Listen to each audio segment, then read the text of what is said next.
J'ai une question pour vous. Dans quelle mesure les prédictions astrologiques peuvent-elles être fatales? Et pourquoi les prédictions ne se réalisent pas toujours? Laissons de côté les prédictions non professionnelles, ça ne se discute même pas, hein. Tout dépend du niveau de la pleine conscience du natif. L'énergie des planètes dans la dynamique, réelle ou symbolique, doit se décharger de toutes les manières, car elle se condense. Et la direction où elle s'en ira dépend de notre pleine conscience. Et ce sont justement nos états, les ressentis, les émotions, qui sont les conducteurs. Les mots, la parole, les informations, les actions, les processus du monde extérieur se transforment en certaines sensations et ces sensations forment une certaine image du subconscient que nous lisons, que nous scannons. Et cela arrive tout le temps, perpétuellement. Nous ne le savons peut-être pas, mais cela fonctionne. Tous nos ressentis sont transférés dans le langage de symboles et vice-versa. Vous avez fait un rêve et au matin, au réveil, vous avez une impression de ce rêve et une impression que le rêve a laissé derrière lui. Une émotion, n'est-ce pas? Un sentiment agréable ou au contraire agaçant au réveil. Et si vous déchiffrez correctement ces sensations et ces symboles de votre subconscient, vous traduirez alors correctement les informations données par votre subconscient dans le langage du néocortex de Mercure. Selon Carl Gustav Jung, le cerveau reptilien incarne l'archétype du soi ou de l'intégrité. C'est ce même subconscient, le soi suprême, l'esprit suprême, qui peut avoir ses propres objectifs. Par exemple, le subconscient a décidé de nous apprendre à survivre et il nous créera des situations de crise et de tension. Au niveau de la vie quotidienne, cela peut être des manifestations très complexes et difficiles au niveau des événements. Mais du point de vue du subconscient, cela sera l'expérience dont nous avons besoin. Nous partons de l'idée que tout ce que vous ne contrôlez pas directement, nous l'appelons par le destin, l'espace, l'événement. Tous ces phénomènes sont les projections de notre subconscient. La fatalité, le subconscient, le cerveau reptilien, le soi suprême, le Dieu, l'univers, la providence, voilà la chaîne parfaite des projections.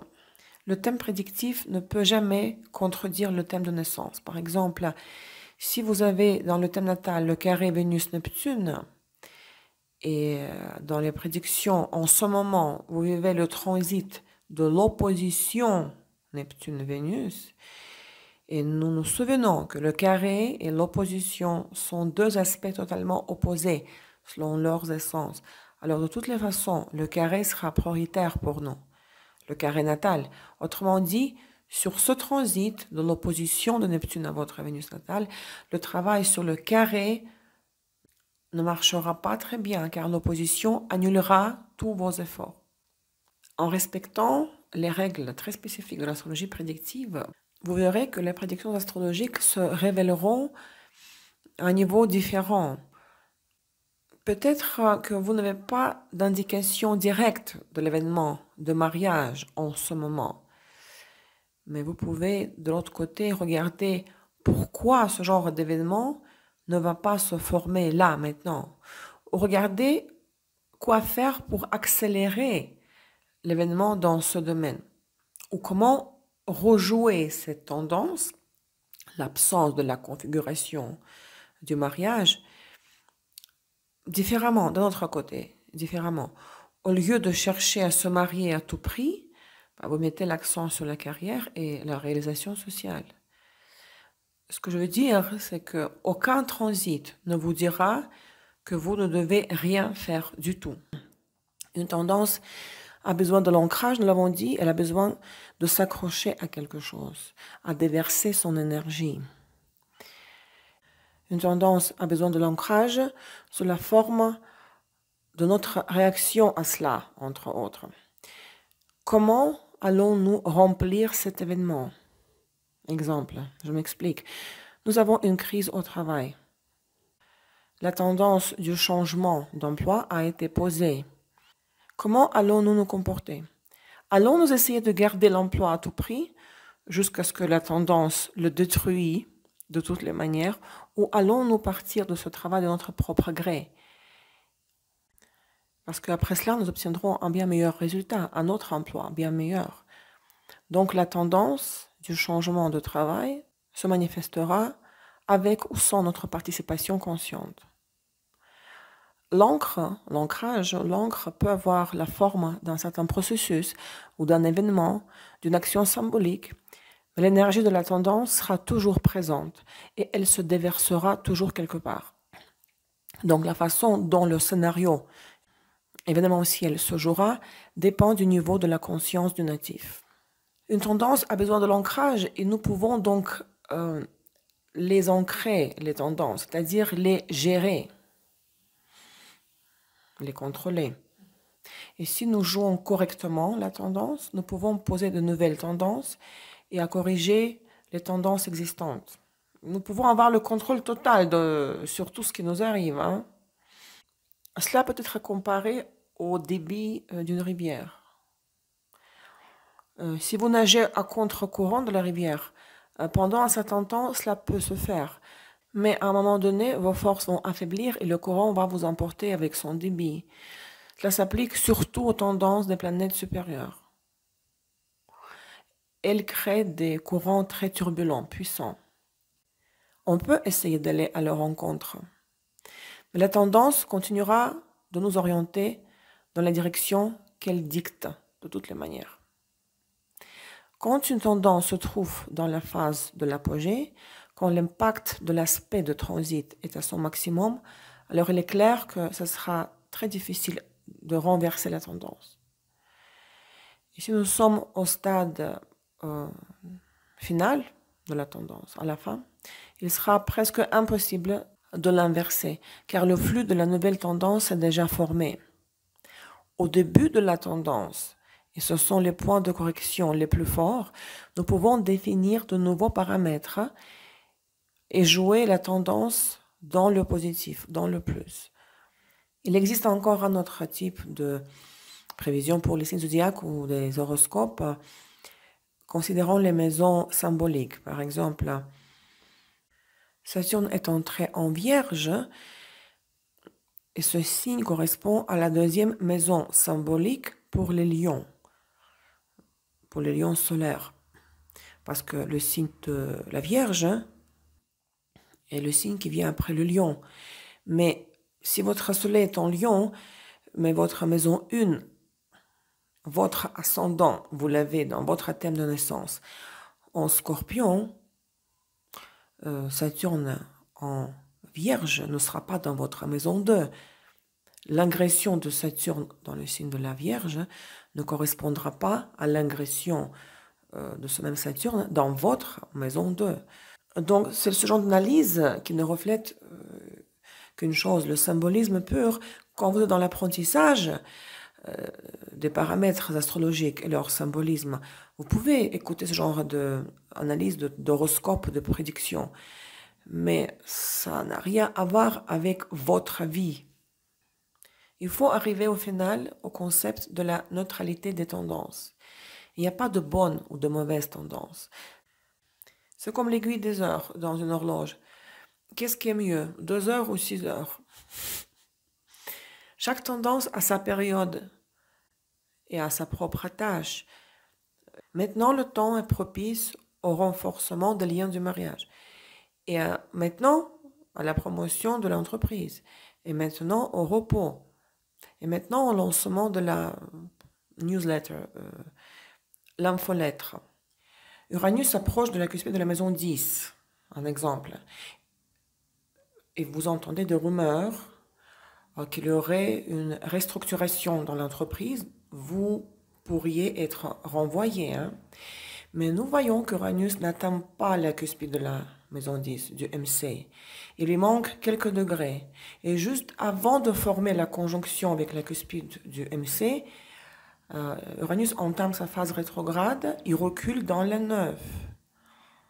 La question est, est-ce que vous serez licencié? Non, maintenant, non. Mais nous comprenons que vous avez juste un moment de répit.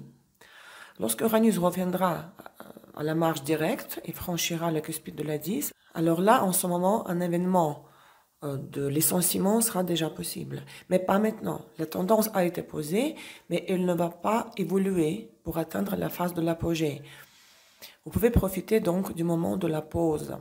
Soit disons, certains types d'événements sont des sujets tabous. Que soit disons, tous les événements de la vie du natif ne sont pas faciles à tracer.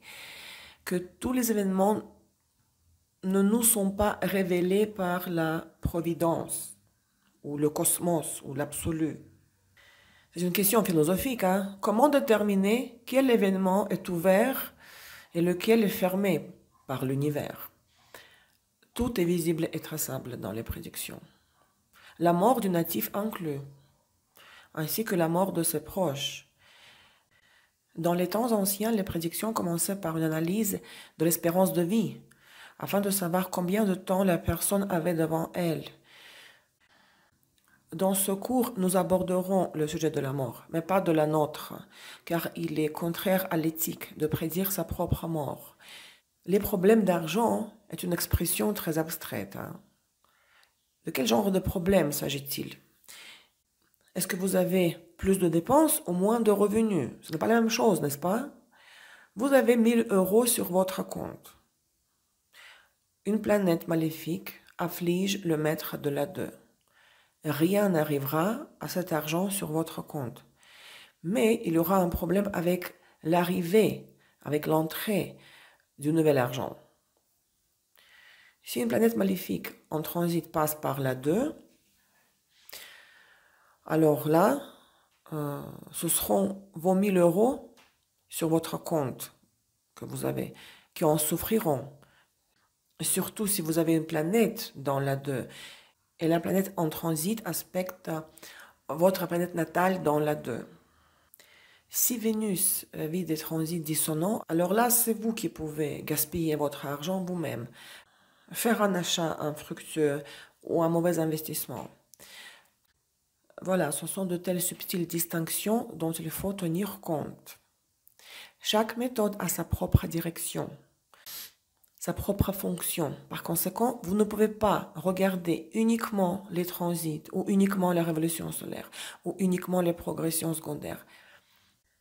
Ça n'a aucun sens de regarder chaque technique séparément. Vous devez analyser la pyramide entière.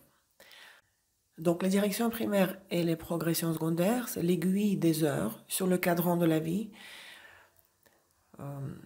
Ces techniques prédisent les événements majeurs de la période d'une année à 3 ans. La révolution solaire, c'est l'aiguille des minutes sur le cadran de la vie. Elle prédit les événements majeurs qui se produiront à l'intérieur de 12 mois. Et les transits, c'est l'aiguille des secondes sur le cadran de la vie. Ils décrivent les tendances, les opportunités qui se présenteront à vous. Et puisque les éclipses sont aussi les transits, comportant un facteur karmique, leur rôle, c'est d'apporter le renouveau, l'annulation, la mise à jour, le renouveau des scénarios de la vie.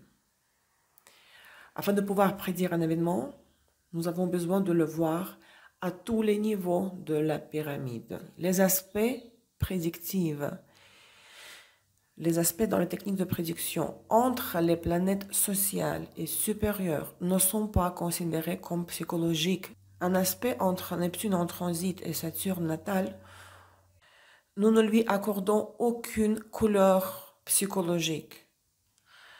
La personne, le natif, fait une crise de dépression. Saturne est en transit dans la maison 1. Est-ce que c'est l'explication de l'état de dépression? Saturne en transit dans la 1. Non. Il y a des aspects dans les prédictions qui sont très similaires, qui ressemblent beaucoup. Uranus carré lune natale, voilà l'aspect qui provoquera la dépression, donnant un sentiment de perte, parce que Uranus est la planète de la contemplation, de la passivité. Mais Saturne dans la Une donnera un effet très différent, purement événementiel, lorsque tout le monde commence à exiger quelque chose de moi. Toutes mes erreurs de calcul sont visibles, exposées à mon entourage, et c'est un événement, c'est l'événement. Il se produit réellement, ce n'est pas un sentiment de solitude, ce n'est pas la psychologie.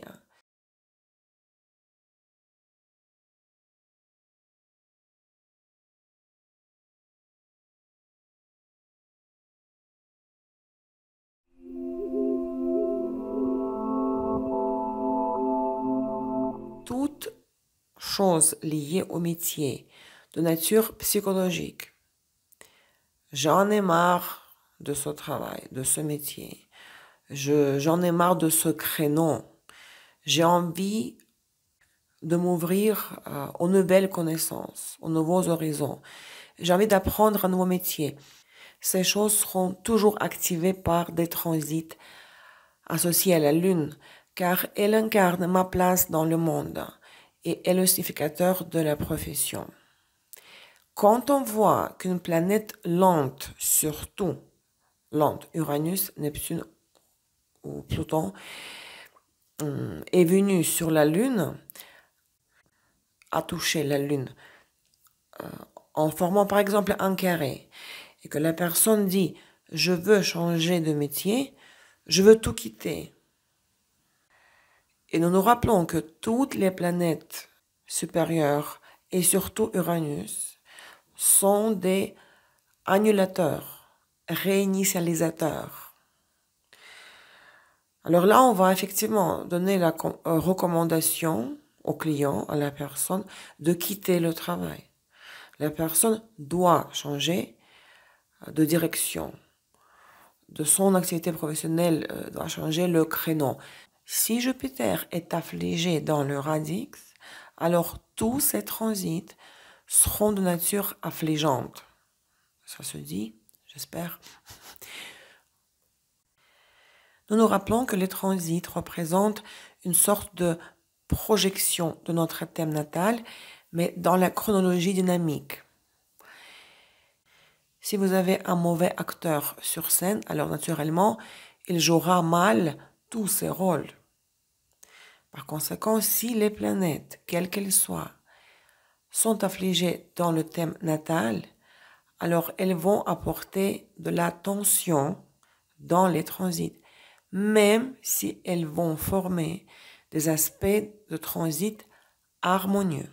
En général, toute prévision astrologique commence par l'analyse des transits des planètes sociales et transsaturniennes à la Lune. Les transits au Soleil sont très personnels et contrairement aux transits à la Lune natale, qui peuvent être très fortement ressentis, très intensément. La Lune, pourquoi? Parce que la Lune est notre vie. 70 ou 80% de tout ce qui nous entoure est la Lune, car elle incarne notre réalité physique. Les transits au Soleil ne se font pas toujours sentir, vous savez. Au moins que les planètes transsaturniennes n'activent pas le Soleil à 1000%, parfois très radicalement. Lorsque la personne plonge dans une dépression totale et commence à tout dévaluer, c'est le moyen pour que le Soleil procède à une sorte de purge.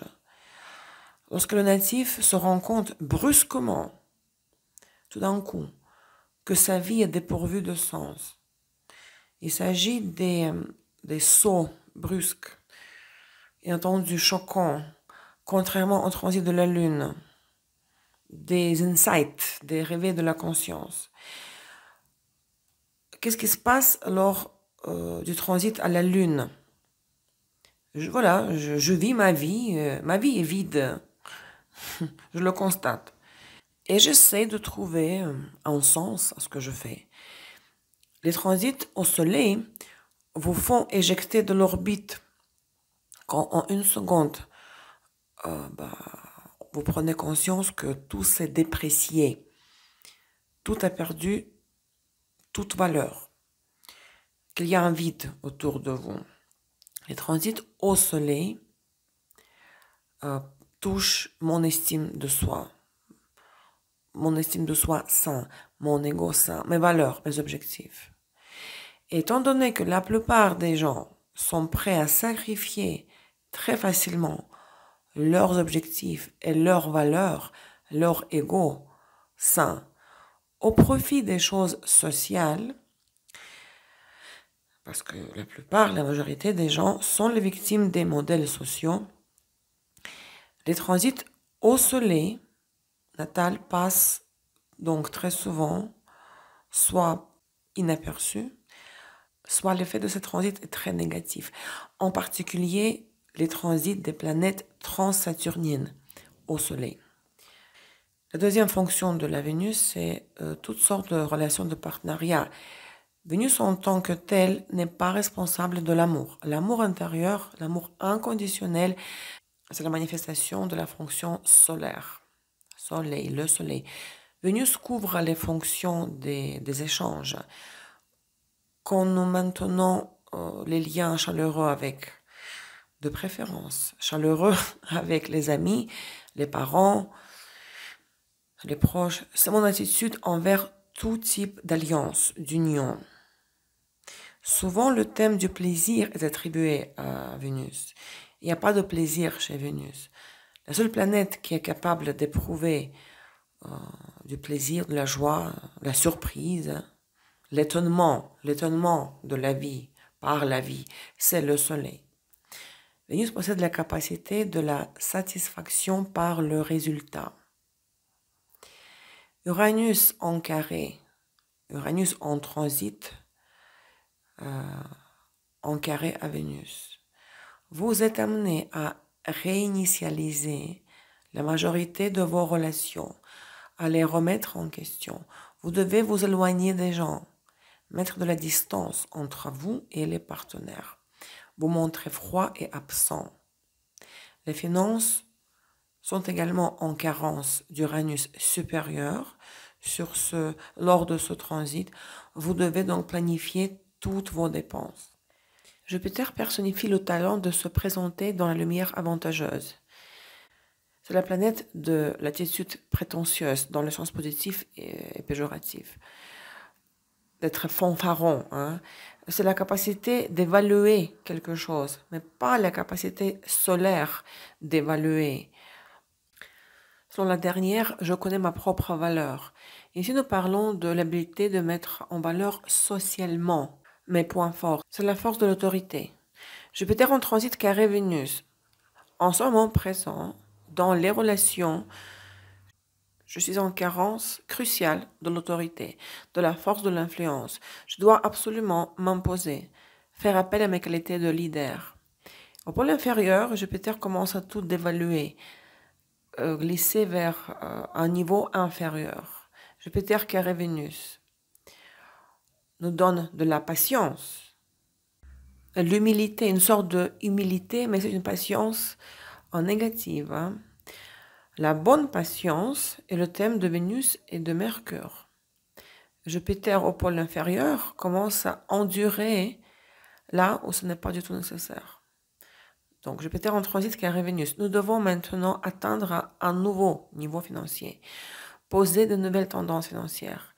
Si cela ne se produit pas, cela ne se produit le plus souvent pas, alors la personne commence à se restreindre dans les dépenses.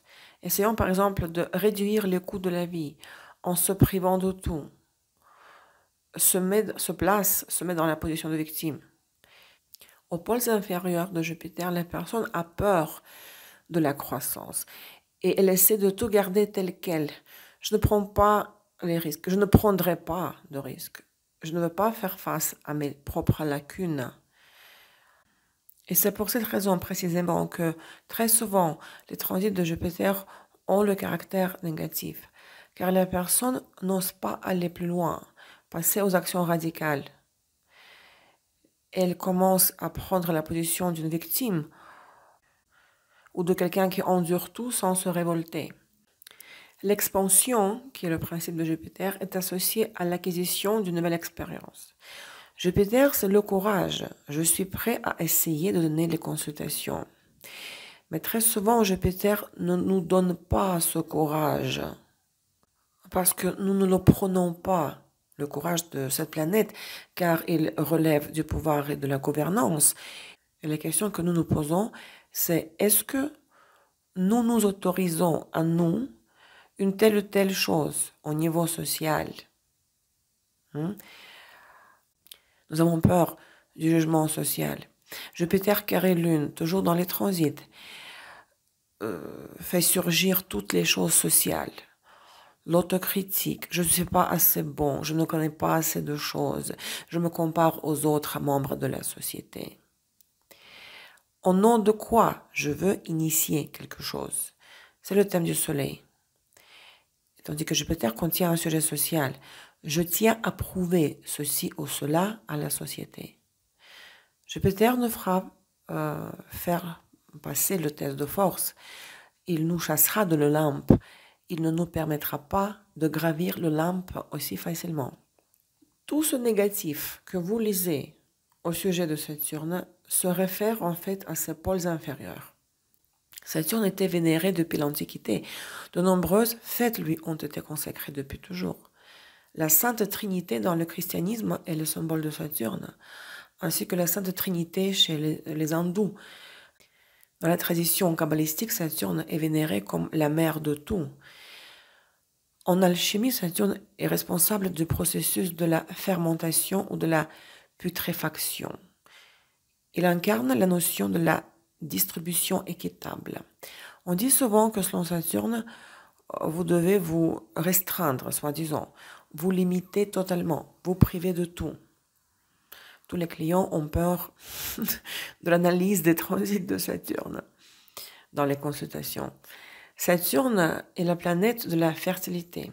Mais sa fertilité a une connotation particulière. Saturne affirme que la façon dont nous répartissons, gérons les ressources, déterminera nos chances de survivre à l'hiver. Nous avons récolté du blé. Si nous avons mangé toute cette récolte tout de suite, alors il ne nous restera plus rien pour l'hiver et nous mourrons de faim. Saturne parle donc de la distribution, de la répartition compétente et juste de tout bien, de toute valeur, en supprimant les excès. Saturne en transit carré Vénus. Le but n'est pas de réduire les dépenses au maximum, mais de répartir le budget, de fixer les objectifs financiers spécifiques, de contrôler les revenus et les dépenses. C'est-à-dire supprimer les revenus et les dépenses excédentaires, supprimer même les revenus excédentaires. Mais il faut savoir ressentir ce qui est excédentaire et ce qui ne l'est pas. Saturne carré Lune, le transit. Il faut réduire les calories, répartir la nourriture en portions, la contrôler et le répéter pendant la durée du transit de Saturne. Ne pas le faire juste une fois. Mars et Pluton sont responsables de la faim. Cet instinct de survie nous pousse à gagner l'argent pour acheter la nourriture. Uranus personnifie également la faim, mais la faim idéologique. Saturne n'est pas associé à la faim, mais à l'élimination des excès. C'est la planète de la récolte et de la fertilité. Elle respecte les cycles, elle contrôle les 4 saisons, les rythmes. Elle décrit la séquence. Vous avez semé, vous en avez pris soin et vous obtenez un résultat en récoltant la moisson. Le pôle inférieur donc d'Uranus, le pôle solaire, provoque souvent la scission de la personnalité, qui n'arrive pas à se concentrer, qui essaie d'accélérer les processus, de s'accrocher au moment présent, de faire tout rapidement, impulsivement. Le chaos s'installe et tout s'effondre. La vitesse chaotique est la manifestation négative d'Uranus. Si vous faites quelque chose dans la hâte, selon Uranus négatif, sans analyser la situation, alors Uranus donnera 1000% de négatif pur. Je suis une planète de l'analyse froide. Elle dit qu'il vaut mieux s'arrêter et contempler que de se précipiter quelque part. Mais au pôle inférieur, dans la nervosité et le stress, Uranus carré Lune, la personne a l'impression qu'elle est en train de perdre le contrôle, que tout lui échappe. La stratégie la plus juste ici sera de lâcher prise, de lâcher complètement la situation, de prendre du recul. Plus on s'y implique à la situation, plus Uranus va créer ses monstres et son chaos. Lors des transits d'Uranus, quand le dernier chute dans son pôle inférieur, la personne prend ses désirs pour des réalités, au lieu de faire appel au calcul froid. Et Uranus crée un problème soudain. Et voilà, après on dit, un événement inattendu s'est produit. Lune carrée, Uranus. Il est très difficile je dirais même, de survivre à cet aspect, car il provoque une scission dans la psyché, le psychisme. Il faut que je fasse 1 million de choses en même temps, ici et maintenant. Uranus carré Soleil. Vous devez perdre symboliquement le sens de la vie. Uranus vous donne une sensation, sentiment du vide, et il faut le vivre, le ressentir, et ne pas penser que ma vie a perdu son sens et qu'est-ce que je dois faire maintenant. Quand la personne n'accepte pas que tout perd son sens, lors du transit d'Uranus, elle est envahie par la panique et le stress. Elle s'efforce de trouver ce sens perdu tandis qu'elle a besoin justement de passer à la passivité, de tout dévaloriser afin qu'un nouveau départ s'enclenche. La personne se dit, d'un côté, oui, j'en ai marre de tout, mais de l'autre, j'ai peur de lâcher prise. Je suis gelée, suspendue par le sens de culpabilité. L'émotion du détachement, de l'absence du sens doit être vécue. Si nous commençons à remplir le vide d'Uranus avec quelque chose, alors Uranus nous frappera encore plus fort. Neptune, c'est aussi des pays étrangers, tout ce qui est étranger, également le statut, l'autorité, l'image de marque. Je me connais en marque. Hein. Le transit de Neptune nous oblige à différencier les demi-tons. Neptune en transit carré Vénus. Apprenez à connaître des variétés de thé, des régions viticoles, des marques de montres. Cela nous permettra d'augmenter notre capacité financière. Vénus dans les relations, lors du carré de Neptune. Apprenez à comprendre la psychologie humaine, qu'il y a des gens de haute qualité et il y a des individus médiocres. Tandis que chez le Neptune inférieur, tout est très simple. Tout est classifié en noir et blanc, bon, mauvais, gentil, méchant. Si nous ne comprenons pas que le monde n'est pas blanc ni noir, mais qu'il est fait des 50 nuances de gris, alors Neptune se vengera inévitablement. Neptune nous enseigne qu'il n'existe pas de notion de bien et de mal, de noir et de blanc dans le monde. Il nous encourage à affronter les zones marginales, à chercher des solutions de contournement, à aller du côté de l'ombre pour travailler avec les qualités de l'ombre. Pluton conjonction Lune en transit. Je dois fixer mes limites dans ma relation avec la mer. Car apparemment, je deviens trop dépendante d'elle. Et cela va me détruire par la suite.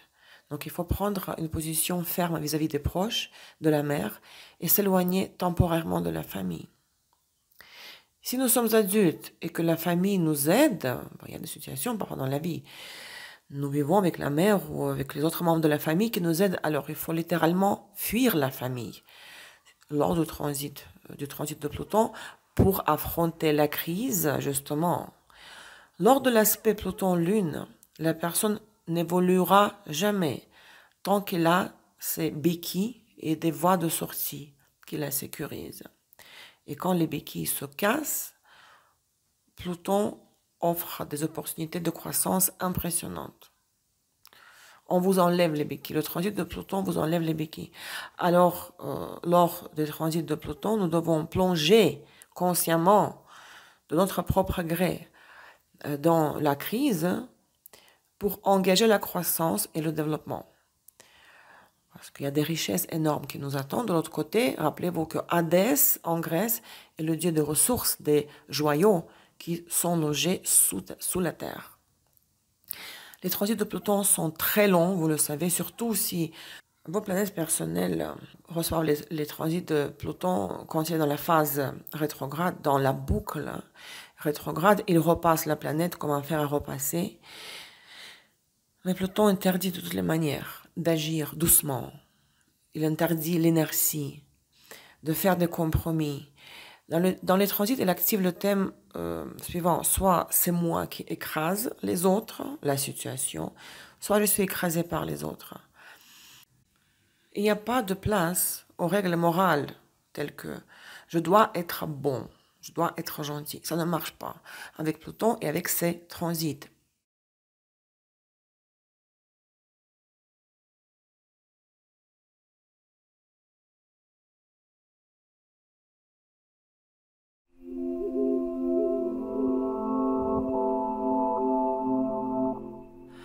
Lorsque la maison 1 est affligée par les transits, le monde ne nous voit pas. Le monde ne nous remarque pas pendant cette période.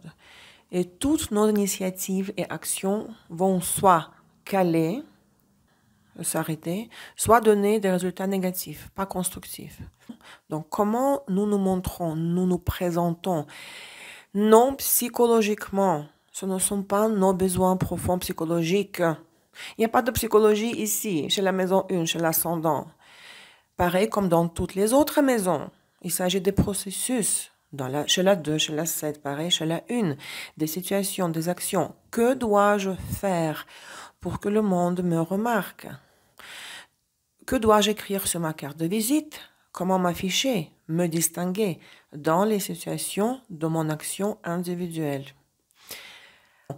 Dans le négatif, concrètement, la 1 peut donner des situations liées au processus de notre corps lorsque la 1 chute dans le pôle inférieur. Le plus souvent, les transits à la 1 se manifestent au niveau de l'état du corps et pas forcément au moment des transits dissonants. Hein. Et si le transit harmonieux ou dissonant à la 1, encore une fois, au maître de la 1 ou à la planète dans la 1, se manifeste au pôle inférieur, par exemple, Jupiter entre dans la 1, vous avez pris du poids. Ce n'est pas un bon signe. L'énergie n'est pas réalisée et elle pénètre littéralement en vous, dans le corps, en vous faisant grossir. Attention ici, il peut y avoir une conséquence positive de l'ingression de Jupiter dans la 1. Tout dépend sur quel pôle vous réalisez votre thème natal, hein, le radix. Tout dépendra de la qualité du maître de la 1, de la planète en maison 1. Est-ce qu'elle est harmonieuse ou affligée? Et de votre pleine conscience également. La maison 4 est extrêmement importante. Elle est souvent décrite, le plus souvent, par les sujets tels que la famille, l'immobilier, etc. Oui, tout ça c'est vrai, hein? Mais en plus de cela, nous avons ici les processus liés à la terre, au territoire, au pays de résidence. Puisque Jupiter exalte en Cancer, en étant dans l'essence supérieure, dans la 4, alors la 4 est donc associée au droit civique. Il s'agit de l'obtention de toutes sortes de pièces d'identité, d'un permis de conduire, ce qui ne correspond pas à la 3, car la maison 3, c'est le transport, les processus de déplacement, sans permis de conduire, hein, parfois.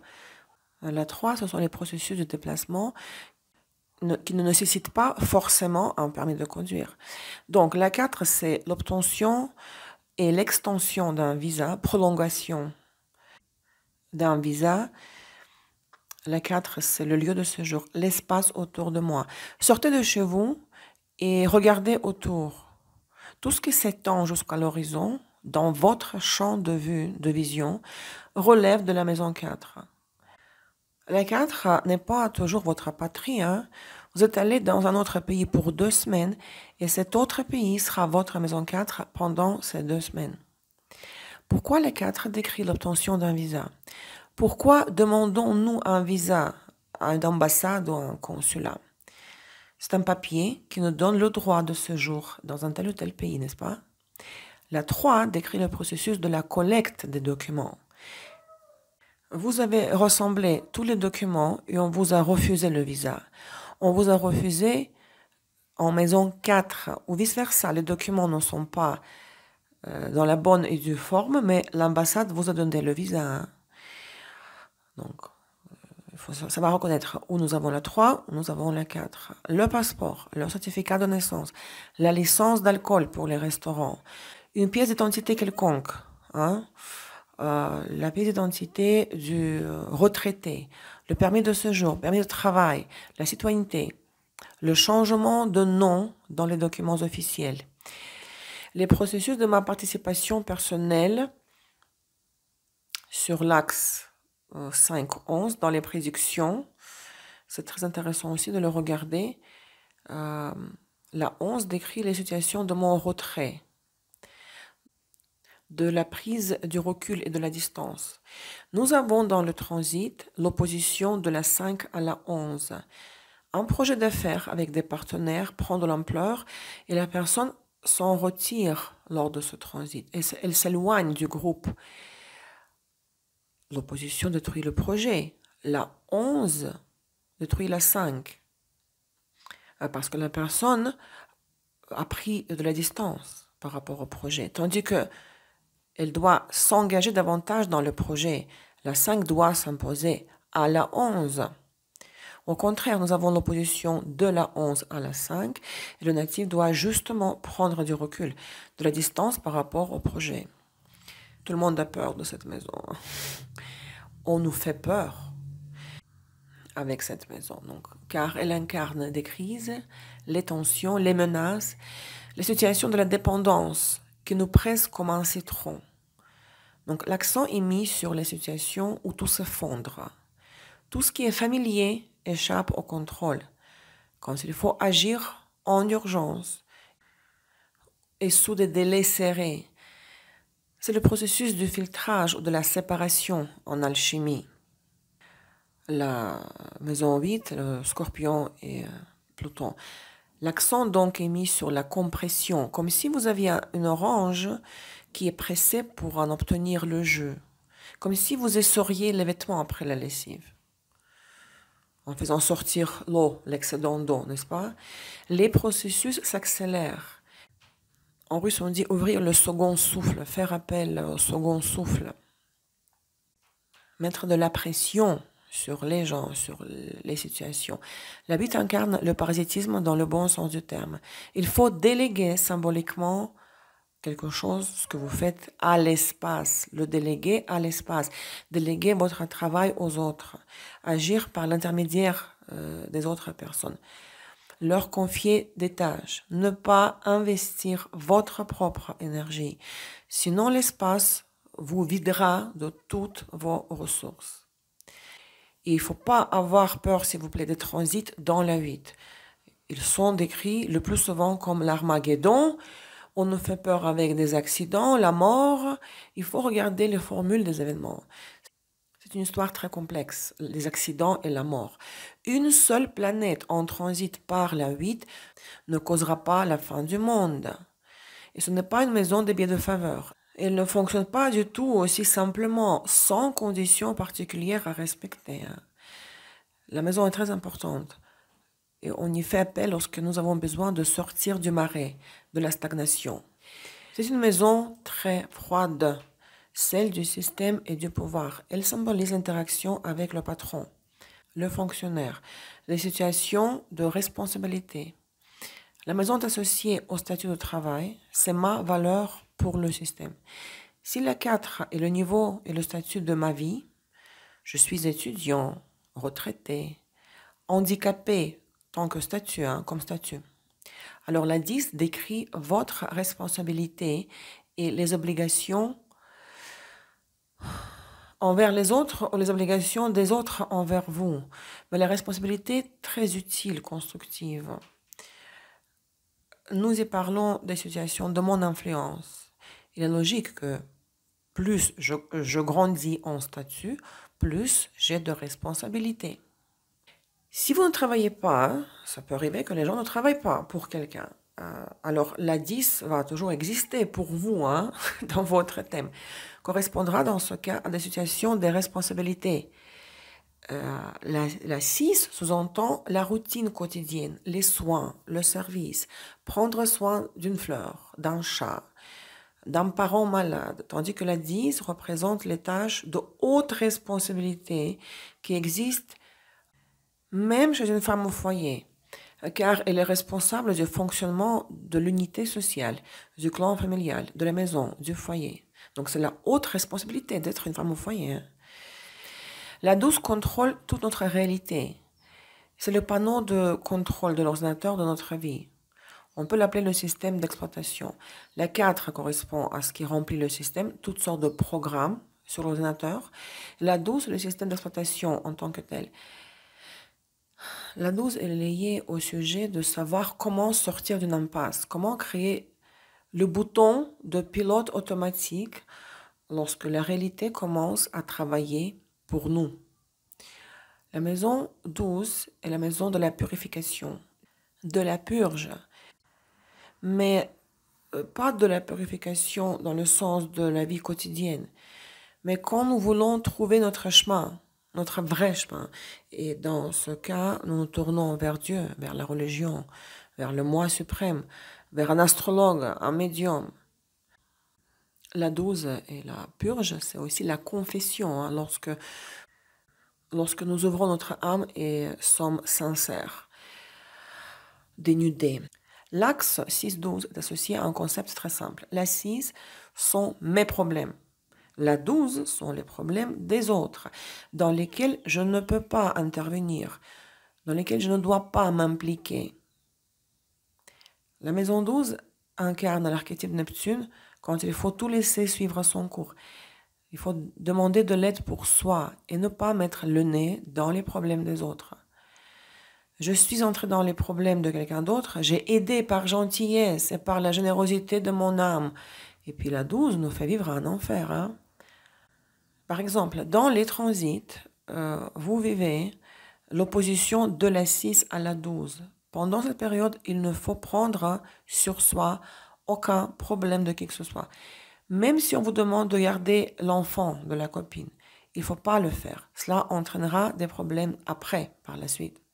Le corps, est-ce la psychologie ou l'événement? On revient ici à l'histoire de la maison 1 de l'ascendant.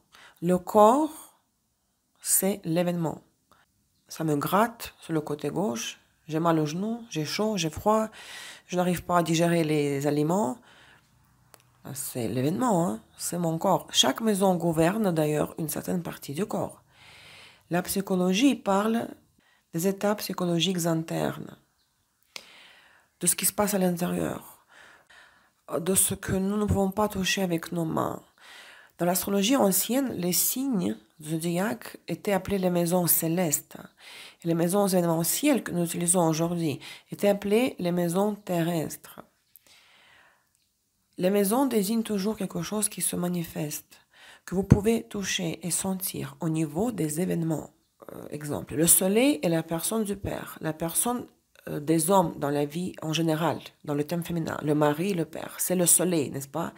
La tâche de la maison 7 est d'attirer une nouvelle personne dans votre vie. Qui est-ce que nous allons attirer? Ça dépendra des planètes significateurs. Si nous voulons attirer un mari, la tâche de la maison 7 sera donc de créer un tel environnement, de faire en sorte que nous attirons un mari. Mais quel genre de mari nous allons attirer? Ça sera déjà la constante, le soleil. Les personnes qui resteront dans notre vie, parmi les personnes faisant partie du flux de la maison 7, ce seront celles qui seront symbolisées par notre soleil. Quand nous disons que je tombe sur le même type d'homme, sur les losers, sur les pleurnichards ou sur les hommes mariés, qu'est-ce qui se passe ici? La 7 remplit sa tâche, sa fonction. Elle crée une situation de rencontre. Et oui, vous attirez de nouvelles personnes dans votre espace de vie. Mais si vous attirez les personnages négatifs, et en plus de manière répétitive, alors ça signifie qu'il y a un problème avec le Soleil ou Mars, qui sont les significateurs de l'homme dans le thème féminin. Une autre situation pour comparer, lorsque la personne dit « Je n'arrive pas à rencontrer une personne intéressante, je ne fais pas de rencontre du tout. Je n'ai fait aucune nouvelle connaissance depuis les 6 derniers mois de ma vie. » Le problème ici est dans la maison 7 qui ne déclenche pas les situations d'attraction des gens. Je n'arrive pas à garder l'argent, les revenus augmentent mais les dépenses augmentent aussi. Nous regardons Vénus. Quand il n'y a pas de situation, vous ne vivez pas les situations de gain d'argent, le problème se trouve chez le maître de la maison 2. Le partenaire a perdu l'intérêt pour vous, c'est un événement, mais vous pouvez avoir des attitudes différentes envers cet événement. Donc, l'événement est la psychologie. Je cherche à acheter une maison, j'ai beaucoup d'options devant moi. La 4, c'est activé parce qu'elle vous offre des options d'achat d'une maison. Mais aucun objet ne me plaît. Le problème vient de la Lune. Le processus de la 4 ne donne aucun résultat constructif bien que le processus soit en cours. L'événement fonctionne, mais la psychologie n'est pas réceptive à ces opportunités.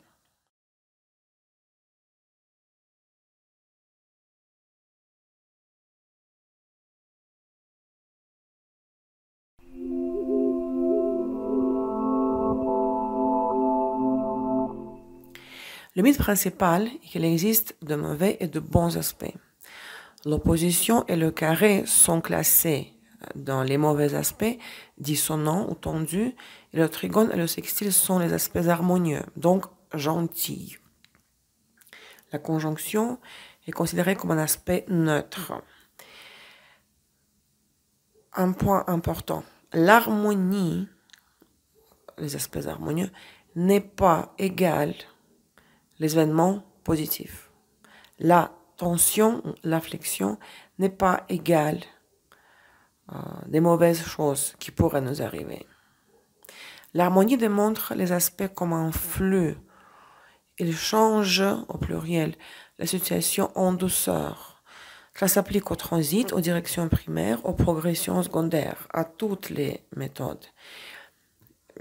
Il n'y a pas de changement brusque de circonstances. Il y a une tendance au licenciement. Vous en avez été averti. Et à un moment donné, le licenciement se produit sans surprise pour vous. Il n'y a pas de choses soudaines qui vous prennent par surprise, qui cassent le cours habituel des choses. Les accidents, les licenciements, les situations stressantes peuvent se produire sur des aspects harmonieux. Mais si cela arrive sur un aspect harmonieux, ça veut dire que vous avez vraiment gâché un aspect harmonieux puisqu'il se manifeste sur son pôle inférieur en provoquant des événements destructeurs. Cependant, souvenons-nous que les aspects harmonieux personnifient la fluidité de l'énergie. Avant tout, surtout et avant tout. Et au moment de l'événement, vous ne pouvez pas déterminer objectivement si l'événement que vous vivez est bon ou mauvais. Peut-être que maintenant il vous semble terrible, mais dans un an, vous comprendrez que c'était la meilleure chose qui vous soit arrivée dans votre vie jusqu'au présent. Comment savoir si la démission, ou le licenciement plutôt, est une bonne ou une mauvaise chose? Peut-être que ce départ vous amènera à monter votre propre projet ou que vous trouverez un travail encore mieux. La conjonction est un aspect très subtil.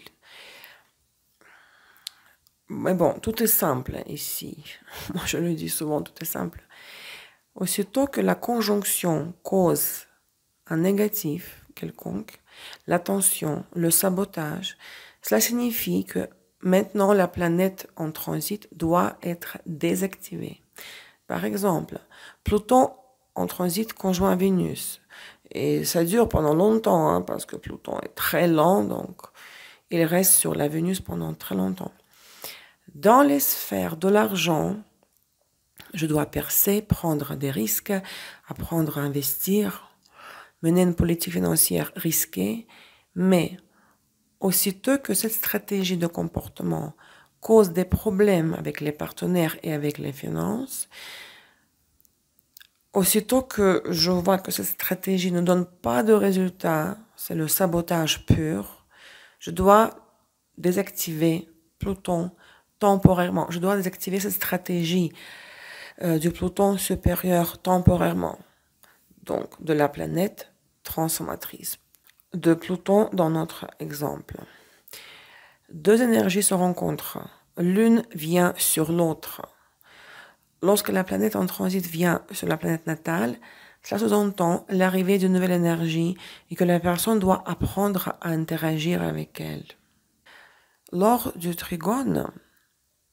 d'un trigone, les circonstances s'enclenchent facilement. Ça ne veut pas forcément dire que c'est bien, qu'il s'agira d'un événement positif. Parce qu'un licenciement peut très bien se produire sur un trigone. Regarde, la situation avec un licenciement surgit facilement lorsque le patron vous appelle et vous dit « Dans 6 mois, il y aura une restructuration dans l'entreprise. Préparez-vous. Vous serez certainement licencié. » Mais vous avez encore du temps. Hein. Vous avez le temps pour travailler un peu chez nous, pour trouver un nouveau travail. Il n'y aura pas d'explosion brutale des événements. Il n'y aura pas d'événements chocs qui vous prendront au dépourvu. Toutefois, la situation avec le licenciement, dans notre exemple, a commencé à se dérouler, étant au stade initial. Il a commencé à se dérouler. Le licenciement, un jour, sera inévitable, soit, mais sans que nous nous y impliquons énergétiquement. L'événement est entré dans notre réalité tout seul. Le carré 90 degrés, l'angle. En quoi consiste le manque de la planète base? Si vous ne le comblez pas, il y aura un problème. C'est un aspect martien. Le carré, qu'est-ce qui manque totalement à la planète natale base? Le carré dévoile un problème, une crise, une tension, dû au fait que nous sommes en carence d'une certaine essence. Au niveau de la psychologie, le carré est littéralement l'aspect de Mars, du bélier. Il s'agit du processus alchimique de la calcination. Nous sommes en carence d'une certaine essence, il faut la chauffer, calciner. Saturne carré Vénus. Notre gestion de l'argent est en manque de contrôle, de gestion rigoureuse, de répartition équitable de l'argent. Saturne ne dit pas que vous devez vous restreindre en matière d'argent, mais il dit qu'il n'y a pas assez de répartition compétente des finances chez vous. En réalité, les pôles inférieurs des planètes transformatrices ne sont pas les talents. Ils ne représentent pas nos qualités. On le pense parce que c'est facile pour nous de manifester la planète au pôle inférieur parce que c'est facile et confortable, donc on pense que ce sont des talents. Non, ce seront toujours les sujets de nos faux talents. C'est la fausse zone de confort. C'est juste que c'est plus facile pour nous d'agir ainsi. Le pôle supérieur de la planète, qui forme le carré en transit, est toujours notre manifestation de l'ombre. Ça, c'est pour ceux qui sont familiers avec la psychanalyse. C'est notre ombre dans laquelle réside le super talent. Opposition 180 degrés. À quoi faut-il renoncer afin d'arriver au confort? Il faut résister à la tentation de s'y accrocher. C'est l'aspect de Saturne et de Vénus. Son sens, sa signification sont complètement opposés à ceux du carré, car chez l'opposition, il y aura toujours un excédent d'énergie. Si chez le carré, nous avons un manque total de l'énergie, qu'il faut combler en ajoutant une essence spécifique. Alors l'opposition, à son tour, c'est au contraire le trop, l'excès auquel il faut renoncer pour avoir un confort, ce qui est très difficile à faire et n'est jamais facile à réaliser. L'opposition est l'aspect du déclencheur. C'est le dernier dans la liste des aspects. Il est responsable de la digestion, de la purification. Le natif peut ressentir l'opposition différemment, que ce soit dans le thème natal ou dans les transits. Les deux au niveau psychologique, n'est-ce pas? Si on parle de la psychologie. Jupiter opposition Vénus. Ah bon? Vous pensez vraiment que je gaspille l'argent? Voyons donc. Je ne dépense que pour l'essentiel. C'est ce que pense le natif. Ou Vénus opposition Saturne. La personne a le sentiment qu'elle ne contrôle justement pas assez, qu'elle n'est pas assez responsable. Et l'opposition écrase le natif avec ça, avec ce sentiment de ne pas être suffisamment responsable. À l'intérieur, le natif ressent qu'au contraire, il n'a pas assez, qu'il n'a pas assez d'essence de la planète en transit formant l'opposition. Le natif ressent à l'intérieur que il lui en faut encore plus.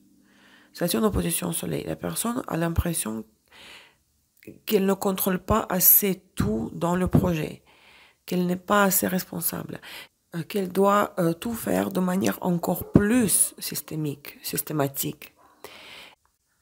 Et plus la personne recrée une sorte de système, des règles, plus la tension grandira en elle. Mais à l'intérieur, il semblera que ce n'est pas suffisant, que, soi-disant, il faut que j'accélère encore un petit peu. Au niveau de l'intention intérieure, il faut que je pousse encore un peu plus et tout ira bien, tout ira mieux. Mais ça ne se produit pas. Il faut réinitialiser, supprimer, éliminer la planète qui forme l'opposition. C'est à cette condition qu'il y aura l'avancement. Ce n'est pas tout. Jupiter est une planète ambitieuse, assez agressive. Le Soleil en opposition à Jupiter, enfin plutôt Jupiter en opposition au Soleil, peut susciter l'intolérance, l'agacement. Surtout si les autres ne m'écoutent pas, ne me remarquent pas, ne m'apprécient pas. Je peux avoir cette impression que les autres ne m'apprécient pas. Comment remplacer Jupiter par Mercure? Je veux devenir astrologue pour qu'on m'apprécie. Quel astrologue exactement? Combien je veux gagner? Combien de clients je veux avoir par semaine? Il est nécessaire de traduire toutes ces choses abstraites en chiffres. Les mettre par écrit. Dans le cas contraire, Jupiter nous encombrera par ses rêves et ses attentes. L'opposition est associée aux vertus. La planète en opposition est le péché, symboliquement parlant. Quelle vertu voit le jour, émerge, surgit, lorsque nous changeons Jupiter pour Mercure? La tolérance. Jupiter donne de l'impatience et de l'irritation quand quelque chose ne va pas dans mon sens. Chez l'opposition, toujours en transit. Mais moi, j'aurais l'impression que j'ai absolument raison, que je n'ai pas pleinement prouvé d'avoir raison en plus, que je n'ai pas pleinement défendu mon Jupiter. Le natif a l'impression qu'il n'y a pas assez de la planète en transit chez l'opposition. Le carré de Jupiter au Soleil donnera le moment opposé, que la personne, selon Jupiter inférieur, va critiquer soi-même, sa personnalité. Le monde lui offrira des opportunités d'améliorer son niveau de vie, mais la personne refusera tout. Elle va se dire, mais que fais-je? Je n'oserai jamais changer de vie, je ne le mérite pas. Il y en a d'autres, plus intelligents et meilleurs que moi. Eux, ils méritent ça. Moi, non. Neptune sextile Mars, quelques autres exemples. Neptune sextile Mars. Mars est associé au travail, à l'activité physique. Je ne dois rien dire du tout et à personne au sujet d'une seule affaire. Si c'était le trigone à Mars, alors je ne devrais pas parler du tout de toutes mes affaires. J'aurais besoin de l'énergie d'inspiration pour pouvoir travailler efficacement. Chez le sextile, nous avons besoin de l'énergie d'inspiration pour une seule chose, pour une tâche spécifique.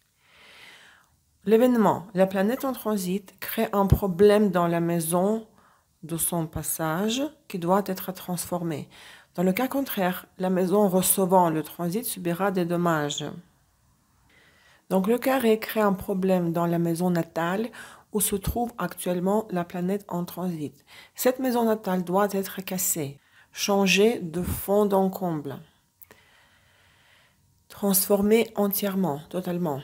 Cette maison natale est obsolète. Si nous ne la mettons pas à jour, si nous ne la renouvelons pas, alors la planète natale et la maison recevant les deux, recevant l'aspect de transit, seront détruites. Le carré de la 12 à la 8. Il manque la 12 à la 8. La 12 n'est pas facile à vivre dans les transits. C'est la maison des rituels quand on visualise les périodes de temps dans le futur pour lesquelles on fait des projets. C'est la maison de la pose des tendances, de la nature sauvage. Il me manque la communication avec l'inconscient, les sorties dans la nature, la communication avec la nature sauvage. Il me manque tous les symboles de l'inconscient pour que ma réalité s'accélère.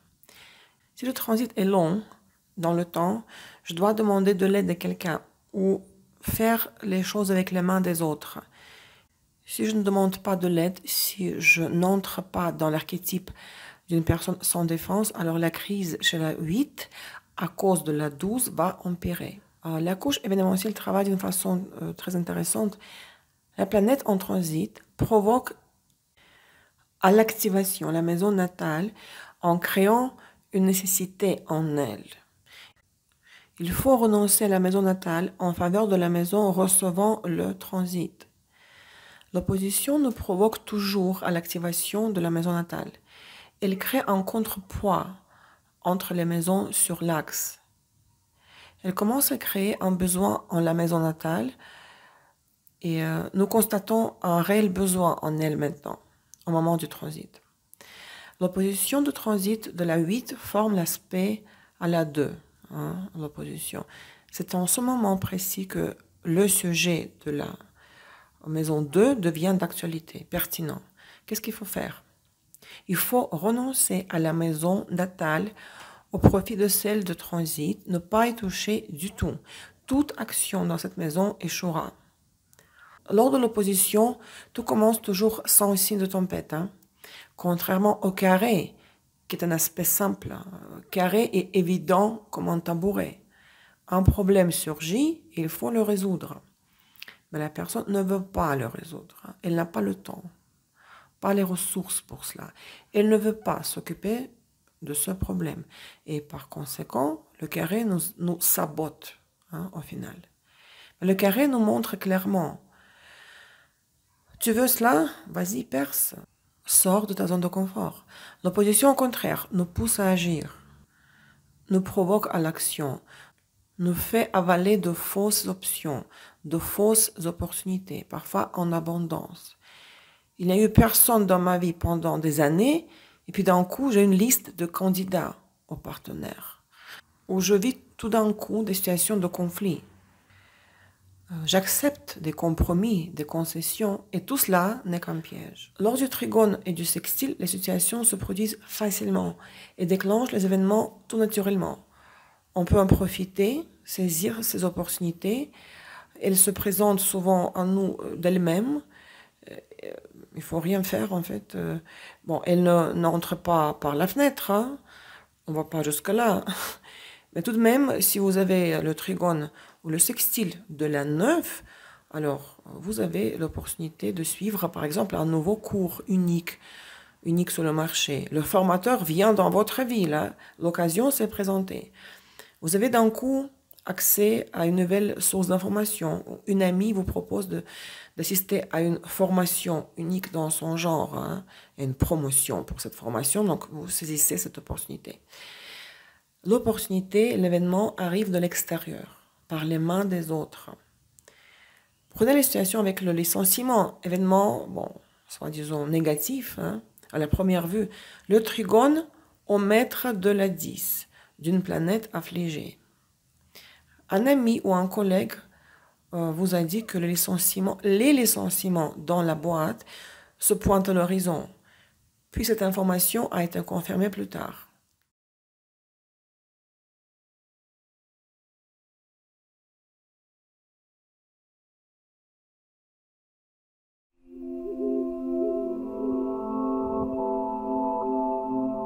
Le deuxième facteur important dans cette histoire, c'est la planète dans le rôle du maître. C'est mon outil.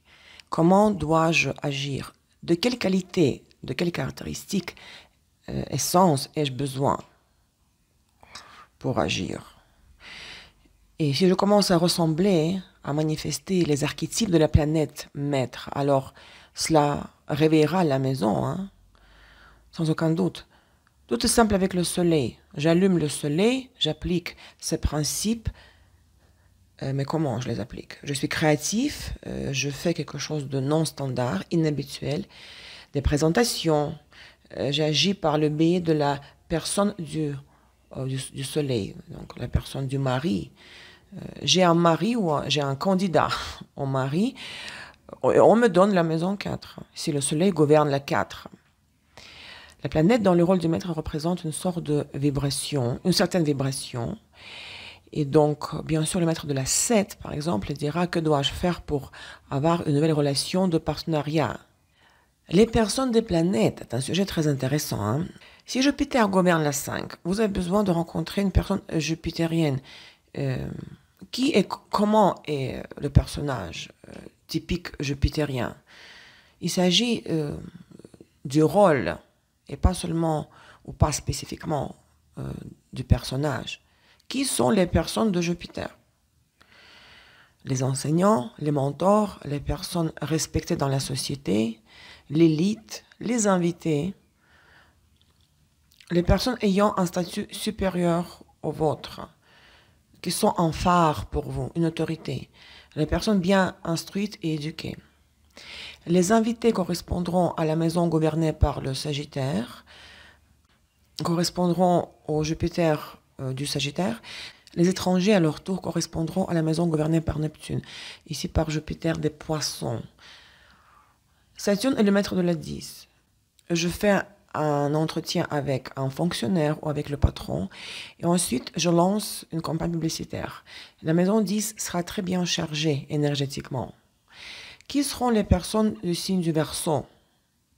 Les analystes, les pilotes, les scientifiques, certains astrologues, car un astrologue peut être un personnage jupitérien qui révèle les connaissances. Les spécialistes des technologies informatiques, IT, c'est aussi la foule, les événements publics, les rassemblements de gens. Les sans-abri, les marginaux sont les symboles d'Uranus inférieur. Et vous savez que les personnes des planètes peuvent être les personnages inanimés, hein, des objets. Nous utilisons le terme les personnes. Mais Uranus, par exemple, parmi ces symboles, a le symbole du ciel étoilé. Hein.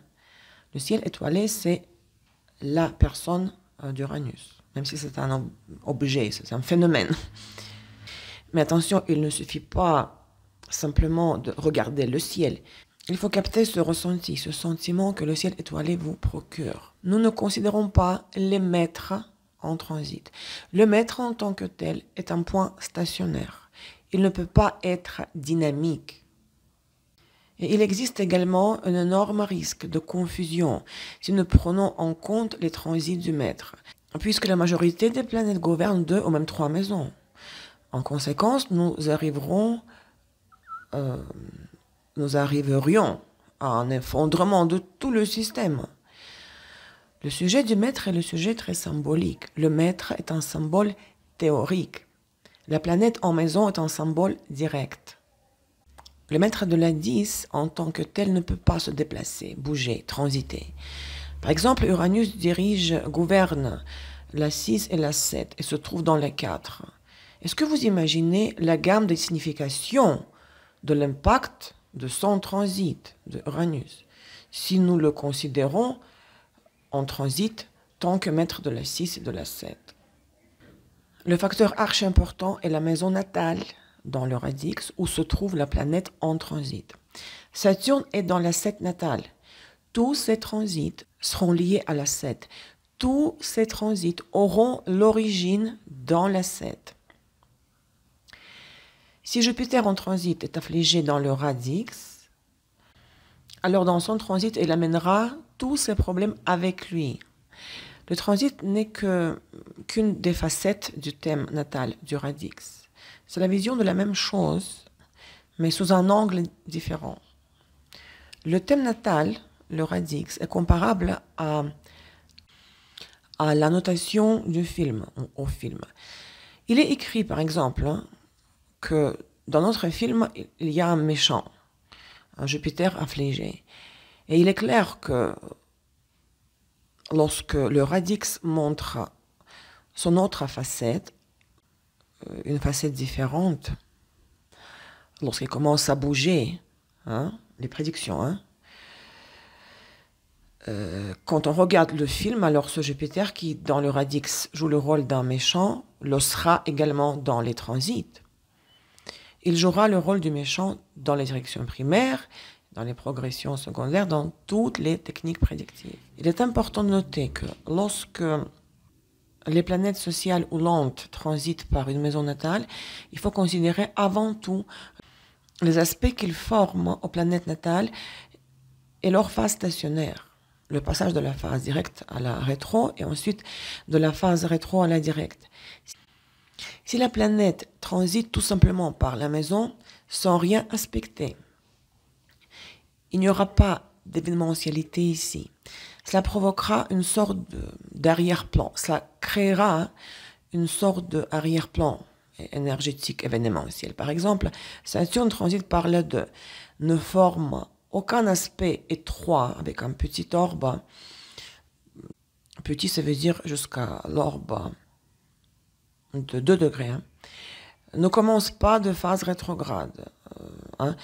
L'effet maximal que cela peut donner, celui de fond, est que vous entendez parler au sujet des problèmes financiers des autres, où on parle de la crise financière à la télé. Rien de plus. Rien de plus personnel vous concernant. Juste une planète en transit dans une maison du radix ne peut pas donner d'événement.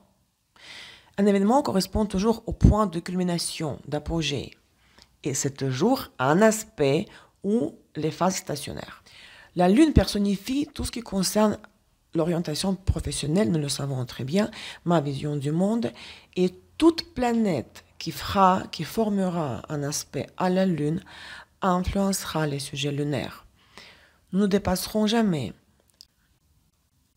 les limites des significations de la planète en question. Si Jupiter forme un aspect à Mars, alors Jupiter n'influencera que le sujet martien dans le contexte de cet aspect. Aucun Saturne qui entre dans la 2 en transit ne peut donner la dépression. La dépression, c'est toujours le thème des luminaires et des aspects aux luminaires et rien d'autre. Il faut toujours chercher et trouver la confirmation dans les transits, une confirmation très nette et claire de nos états et de ce qui nous arrive. Une confirmation dans les aspects de transit. Saturne dans la 1 en transit peut donner l'histoire que le monde ne vous voit plus, ne vous remarque plus. Chacune de nos erreurs est gonflée, exagérée. C'est le côté négatif de Saturne dans la 1. Mais la dépression, tous les états émotionnels possibles sont reflétés par les luminaires et les aspects aux luminaires. Les personnes à changer de religion ne croient plus en Dieu, ou au contraire, devenues croyantes. Nous regardons les aspects à la Lune. Ma vision du monde, mon attitude envers le monde ont changé. La personne ne sait pas sur quel sujet écrire son article. Elle a perdu l'inspiration. Tout cela s'explique par les transits à la Lune. Les aspects à Mercure, qu'est-ce qu'ils donnent? J'ai une idée, je sais quoi écrire, mais je ne sais pas comment l'écrire. Les aspects à la Lune, je ne sais pas quoi écrire du tout, en général. Aucune idée. Mes objectifs de la vie ont changé. Le temps est venu de changer de créneau professionnel. C'est le thème des luminaires, pas des maisons. Il est absolument indispensable de suivre les points stationnaires des planètes sociales ou lentes, car ils représentent le moment de la plus haute concentration énergétique dans les transits de ces planètes. Jupiter, en transit, a formé un aspect au mètre de la 10 et est entré dans la phase stationnaire. Vous devez aller demander une augmentation de salaire, lancer une campagne publicitaire. La seule chose qu'il ne faut pas faire, c'est de poser de nouvelles tendances par le biais des actions symboliques. Il faut faire appel aux tendances existantes, car le point stationnaire active la décharge de l'énergie. Il se manifeste dans un événement. C'est le moment où l'on en récolte la moisson. C'est le moment de la récolte des fruits de votre travail fait auparavant. Il faut utiliser cette énergie pour réinitialiser la tendance existante par le biais des actions symboliques, mais pas pour lancer une nouvelle tendance. Ainsi, la planète absorbe une certaine énergie, une émotion, et transforme cet état en expérience.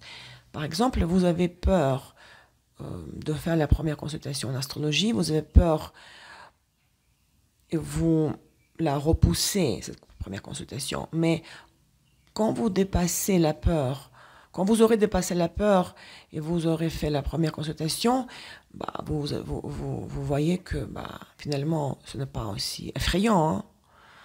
La planète absorbe le signal et le déverse, l'ajoute à une certaine expérience, la sienne.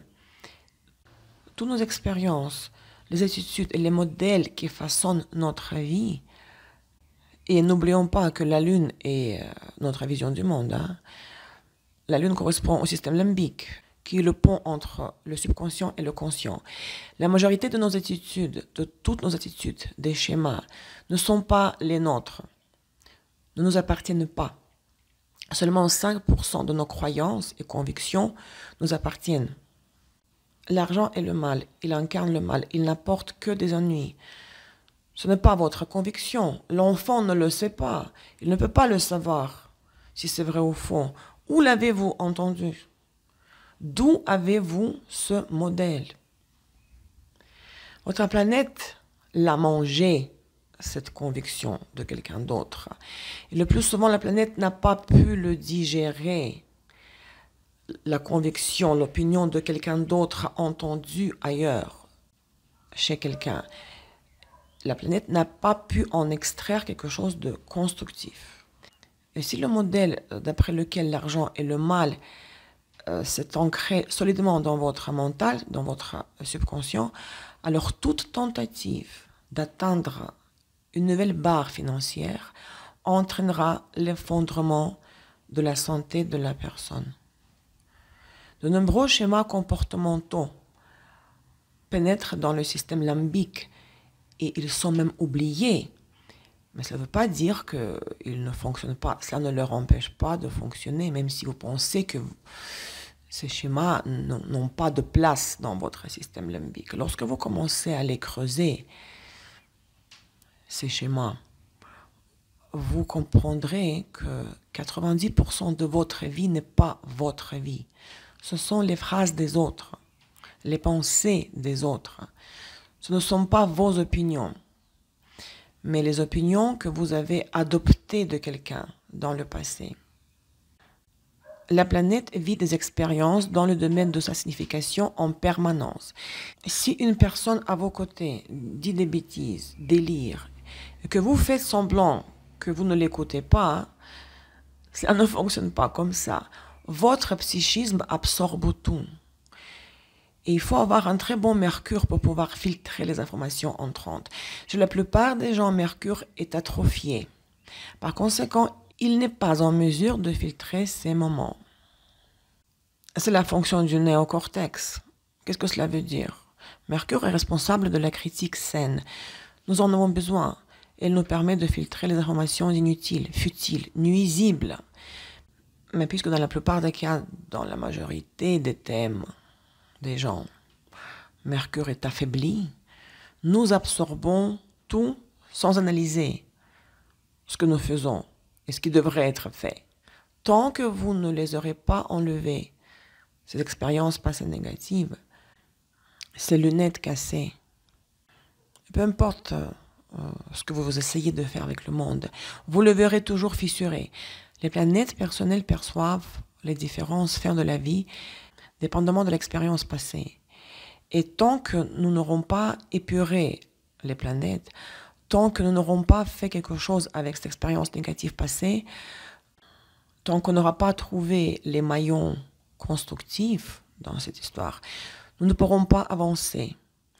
En psychologie, on dit qu'il faut revivre l'expérience négative afin de la dépacter et digérer. L'épuration, c'est littéralement la cuisson. Lorsque vous réchauffez les aliments, vous passez par la digestion. Et la maison 5 symbolise l'échauffement. Une chose très à la mode aujourd'hui, populaire, est qu'il faut être toujours très positif, soi-disant. Le positif est la même chose négative que tout le reste. Négatif de la même façon, de la même mesure que tout le reste. Le reste aussi est négatif, peut être négatif. Un état équilibré est un état neutre. Quand nous planons, un état équilibré n'est pas une poussée d'énergie, une surexcitation. Au moment le mot anglais drive, surexcitation, nous vivons une très forte production de sérotonine et d'endorphine. Dans votre attitude positive, vous vous injectez une essence très forte. Vous vous gonflez du positif. Puis après, vous devez revenir à la vie quotidienne, à la réalité. Le cerveau pense, j'ai besoin d'obtenir, recevoir une nouvelle dose du positif. Tiens, je vais créer un problème pour obtenir une dose de positif après ce négatif. Pourquoi très souvent, quand les gens perdent du poids, ils ressentent au début un très fort élan de l'énergie positive. Après quoi, ils reprennent du poids. Tout le poids perdu. Parce que le cerveau reçoit une énorme quantité d'endorphine et puis il pense, mais ok, je me suis habitué, comment maintenant obtenir une nouvelle dose d'endorphine? Tiens, je vais reprendre du poids pour en perdre de nouveau et pour obtenir de nouveau une dose suivante, supplémentaire d'endorphine. Il existe de nombreuses techniques différentes, psychologiques, les actions symboliques. Leur tâche est de jouer, revivre l'expérience négative, afin d'en libérer la planète, afin que la planète puisse évoluer par la suite, dans l'avenir, dans le futur. Tant que vous ne l'aurez pas fait, la planète restera au pôle inférieur. Le soleil sera divisé, il y aura une scission chez votre soleil. Quand le soleil ne sait pas ce qu'il veut, ce qui le rend heureux. Voilà le problème du soleil affligé, ou autrement dit du soleil qui chute dans son pôle inférieur, est le suivant. Il me semble que ceci est ce que je veux. Ah non, je veux plutôt autre chose. Et en réalité, je ne sais pas du tout ce que je veux. J'ai beaucoup de désirs, mais ces désirs me chargent à 10 ou maximum à 20%. Ma batterie. N'oubliez pas que le soleil est la source de l'énergie, l'énergie créative. Quand on fait ce qu'on aime, si vous déballez vos peurs, cela vous donnera un très fort avancement. Si vous n'avez pas épuré la planète et les polluer, obstruer, toutes les choses positives, l'ésotérisme positif sont comparables à une bombe à retardement.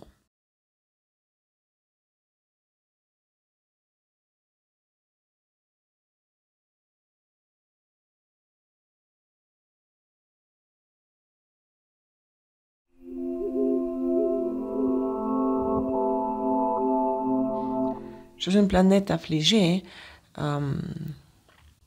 que ce soit dans le radix ou dans le thème prédicatif, le pôle inférieur peut être attribué au passé, le pôle supérieur de la planète au futur. La planète affligée sera toujours tournée au passé. La planète affligée aura souvent l'effet suivant. À cause des situations passées, parce que je n'ai pas fait quelque chose dans le passé, à savoir, je n'ai pas réalisé le pôle supérieur de la planète, nous avons un problème maintenant. Cette logique s'applique au thème natal aussi, à l'interprétation du thème natal. La Vénus affligée s'inquiétera toujours de ne pas pouvoir gagner plus d'argent dans le futur. S'inquiétera toujours qu'elle perdra l'argent qu'elle a. Son vecteur est tourné au passé, à la préservation de ce qui existe et non à l'attraction du nouveau. Quelque chose du passé reste inachevé et commence à faire surface lorsque cette planète affligée dans le radix forme des aspects de transit. Je rappelle une fois de plus que l'affliction ne correspond pas aux essences inférieures des planètes, mais à la présence de nombreux aspects dissonants.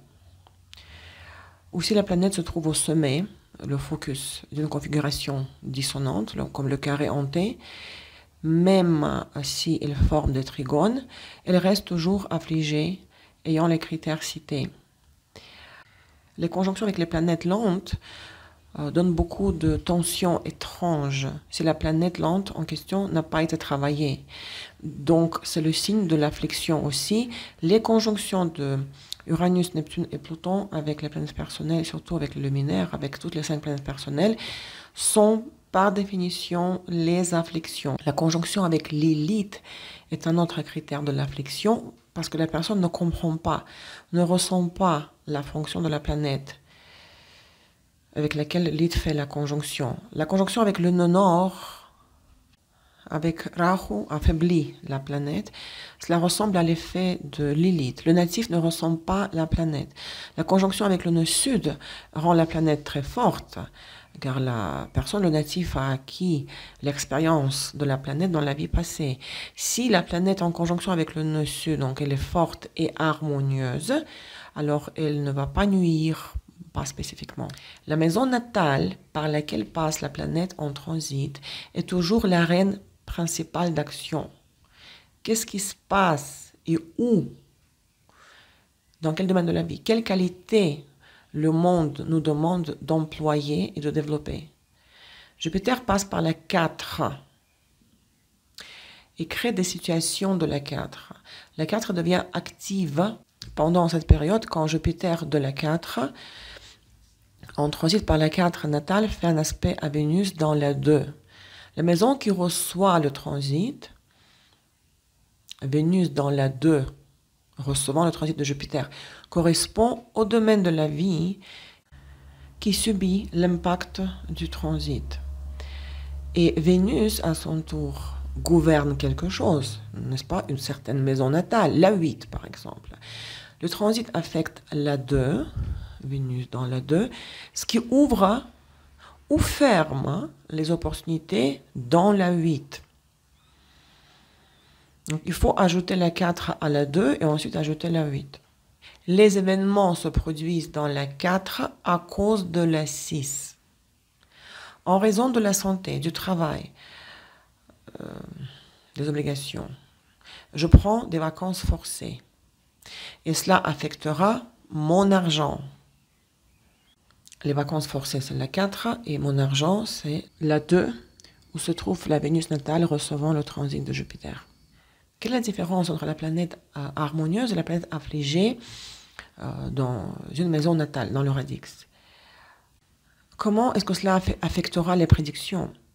Si Jupiter est affligé dans la 6 natale, les causes de l'impact de ces transits seront des pannes graves, des réparations, des complications de santé. Et ces problèmes nécessitent un investissement d'efforts assez important. Une autre propriété d'une planète affligée, des planètes affligées, elle crée des événements stressants au mauvais moment. je suis tombée malade, ok, ça nous arrive à tous de temps en temps, mais vraiment au mauvais moment. Hein. Vraiment au mauvais moment, quand j'ai une présentation importante à faire, quand je dois partir en voyage, et c'est la cause de la tension. Si Jupiter n'est pas affligé dans la 6 natale, alors la 6, sa maison natale, ne sera pas si nocive, même si elle crée des problèmes. Il aura une histoire du genre, je tombe malade, ou je dois commencer des réparations à la maison, mais Jupiter ne gâchera pas complètement la situation, ne gâchera pas totalement les autres maisons et processus. Il offrira des opportunités supplémentaires. La 5, les enfants, mon business, les achats, ventes, le divertissement. Également le paiement des factures courantes. Le dernier ne correspond pas au sujet de la maison 2. L'axe de maison 2-8 est l'axe de l'acquisition, c'est-à-dire des gains, de l'argent et de sa préservation. Le paiement correspond précisément à la 5. Comme si nous offrions, comme si nous faisions cadeau de quelque chose à quelqu'un. Une situation problématique dans la 5 serait par exemple l'histoire quand le paiement ne passe pas. Et la 5 n'attire pas notre attention à la quantité d'argent, à la question si nous en avons ou si nous n'en avons pas, mais sur le processus même du paiement. Les fêtes, leur célébration, la 5. Et dans les prédictions, la 5, c'est aussi ma participation. Ma participation. Par exemple, je donne de l'argent pour un cadeau commun, pour acheter un cadeau commun d'anniversaire à un collègue. Et ma participation se limite à cela. Je donne une somme d'argent et puis celui qui organise la fête achète le cadeau. Hein. La situation requiert mon implication, mais quelle est la différence entre la participation selon la 1 et selon la 5? Si la 1, tant que processus alchimique de la calcination, exige la dépense directe de notre propre énergie, exige que je fasse quelque chose concrètement moi. Alors la 5, c'est tout simplement ma contribution à quelque chose de grand. Il s'agit de toute forme de contribution sans action active, sans participation directe. Ce qui compte pour la 5, c'est la contribution et non le résultat. La 12, à cause de plusieurs choses problématiques, à cause du prix, de la tricherie, du manque d'information, de la crédulité, de ma charité, de mon aide, de mon cœur généreux, de ma tolérance, des illusions, etc., nous vivons les situations de la maison du transit. Mais attention, à ne pas virer vers la psychologie. Nous parlons des situations de toutes ces choses-là. Des situations de l'immigration, de la relocalisation globale, des maladies, à cause des situations de la nature sauvage, de la chasse, des situations mystiques, du subconscient. À cause de cela, je vis des événements, des situations dans la maison de la planète en transit. C'est la maison la plus importante, la 12. Elle gouverne toutes les autres maisons du thème natal. Ces transits sont totalement importants. Ici commence l'interaction avec le soi. La 12 absorbe toutes les autres maisons car c'est la maison du subconscient. La phase 1 du cycle, la conjonction, l'épisode racine. Toute tendance voit le jour lors de la conjonction. La conjonction de la planète en transit avec la planète natale marque l'émergence d'une expérience, de l'expérience. La planète natale a vécu l'expérience pour la première fois et l'a ressenti. L''A, et l'a ressenti. Au stade de l'épisode racine, un nouveau scénario du travail de la planète est posé. Et ceci pour la période du cycle de la planète. La conjonction donne naissance à un nouveau cycle de la planète. La conjonction donc correspond à l'épisode racine qui nous renvoie généralement à l'enfance. Lorsqu'un traumatisme se produit dans l'enfance et s'est transformé en un épisode racine. Mais pas tous les épisodes racines viennent de l'enfance. Hein. Ils peuvent émerger tout au long de notre vie. Ils ne seront pas aussi forts que ceux de l'enfance, mais ils joueront tout de même des rôles importants dans notre vie. Hein. Les épisodes racines. Nous pouvons dire qu'un épisode de racine de l'enfance constitue une racine centrale, épisode central. Les autres épisodes racines qui émergent sont des racines supplémentaires. Pourquoi la conjonction est-elle si importante? Elle montre la façon dont l'énergie viendra à nous. L'énergie vient à nous lors de la conjonction selon le pôle supérieur, les pôles supérieur et inférieur de la planète transformatrice. Et ça se fait en même temps. Les deux pôles s'activent en même temps. Et nous devons jouer les deux pôles pour les ressentir. Les épisodes racines sont donc toujours posés lors des conjonctions, lors des aspects suivants du sextile, ceux du sextile et du trigone. Nous pouvons et nous devons nous souvenir de ce que nous avons vécu lors de la conjonction. La phase active de la conjonction avec Pluton dure pendant 2 ans et demi. Et elle est méga importante pour nos prédictions si elle concerne les luminaires. Elle va diviser votre vie en avant et après, comme s'il s'agissait de 2 vies différentes. Lorsqu'une planète transsaturnienne passe par la Lune, le Soleil, Vénus, Mercure, Mars, la vie sera inévitablement marquée par des périodes très expressives, prononcées, remarquables. Le plus souvent, ce sont des périodes très difficiles de la vie. Elles peuvent apporter de la réussite, mais la personne les perçoit comme les périodes difficiles, critiques. Une telle période peut être difficile mais productive, ou complexe, difficile mais négative, destructrice. Si la planète lente est affligée dans le radix, ce sera une période difficile et très négative. Ces intervalles de temps, les périodes des conjonctions de planètes lentes sont d'une importance majeure. Elles déterminent en principe la suite de votre vie. La suite de votre vie dans le domaine de la planète qui a reçu la conjonction avec la planète lente. Si vous avez posé une tendance négative lors de la conjonction, alors vous serez amené après l'aspect, après que l'aspect est resté derrière déjà, à faire recours à une thérapie pour essayer de transformer cette tendance négative pour trouver des avantages, même dans ce négatif, que nous avons posé lors de la conjonction. Les transits de Pluton sont douloureux, de la même façon que le sont ceux de Neptune et d'Uranus. Et le dernier est la planète de dépression, Uranus. C'est une planète froide. Uranus dévaste tout, remet tout à zéro. Tout perd son sens. Neptune, lors de la pause des nouvelles tendances, déstabilise. Vous ne sentez pas le sol sous les pieds. Il conjoint la Lune, tout dans la vie de la personne devient instable, vacillant. Au premier regard, tout n'est pas aussi terrible, mais en même temps, tout ne va pas à merveille non plus. C'est comme si on était assis sur un tonneau de poudre.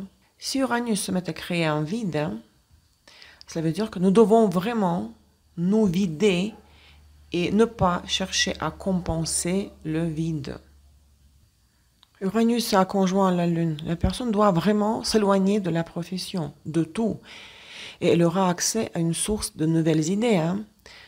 Uranus a conjoint le Soleil. Videz vos objectifs. Supprimez vos « je veux », les buts, les rêves, les désirs. La tâche des aspects d'Uranus est de vous démontrer que tout dans le monde, que tout dans ce monde n'est qu'un vide et que tout dans ce monde sera réinitialisé tôt ou tard. N'importe quel cycle, que rien ne dure éternellement. Tout est un vide ou le vide jusqu'à ce que nous retrouvions nous-mêmes. Mais cela nous donne la possibilité de créer et de concevoir quelque chose de nouveau. Pendant la période de la conjonction Neptune-Lune, il ne faut pas se poser ce genre de questions. Commence tout simplement, fais le premier pas, immerge-toi dans le processus, ne fais pas de lien logique, n'analyse pas, et plus tard tu comprendras si ce métier doit être le tien ou pas. La même chose, on dira au sujet de la conjonction Neptune-Soleil. Il ne faut pas fixer d'objectif. Il ne faut fixer aucun objectif élevé. Commence par des petites choses, avec des choses simples, avec des petites choses conscientes de la vie. Chaque planète lente, lors de sa conjonction, nous enseigne que ces pôles inférieurs n'existent pas. Uranus dit qu'il n'y a rien d'éternel, qu'il n'y a pas de soleil. Neptune, qu'il n'y a rien de logique, de durable, qu'il n'y a pas de Mercure. Pluton dit, enseigne qu'il n'y a rien de stable et de confortable, il n'y a pas de Vénus et de Lune.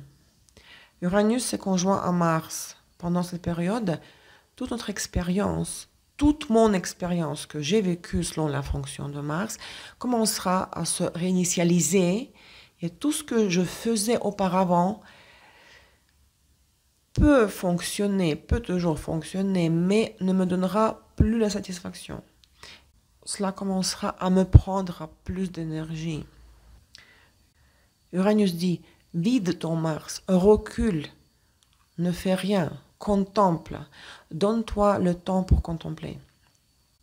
Neptune conjonction Mars. Apprends à faire appel à l'intuition lors de toute activité. Apprends à agir plus en douceur. Va au-delà des cadres, des règles.